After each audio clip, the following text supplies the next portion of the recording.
मेरा नाम काशिफ रहीम है और मैं नईम अहमद चौधरी मैं हौसलों की जमात से हूँ। हजूर मेरा ये सवाल है कि जब आन सल्लल्लाहु अलैहि वसल्लम अपनी वालदा की कब्र पे तशरीफ़ ले गए तो आप सल्लल्लाहु अलैहि वसल्लम ने सहाबा से फरमाया कि मुझे अल्लाह ने ये तो इजाज़त दी है कि मैं इनकी कब्र को देखूं, लेकिन दुआ करने की इजाज़त नहीं दी। तो हजूर इससे क्या मुराद है?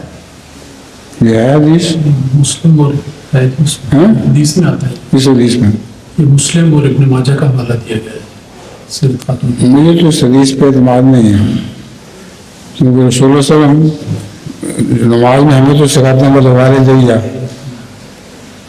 उसमें वालदा भी आ जाती है। तो ये कैसे हो सकता है कि हमें तो रोज़ाना नमाज में बोले वाले दैया की दुआ करने की तलकीन करें और ख़ुद अपनी वालदा के लिए दुआ न पढ़ें? इसलिए इतज़ाद लगता है इन हदीसों में। जज़ाकल्लाह।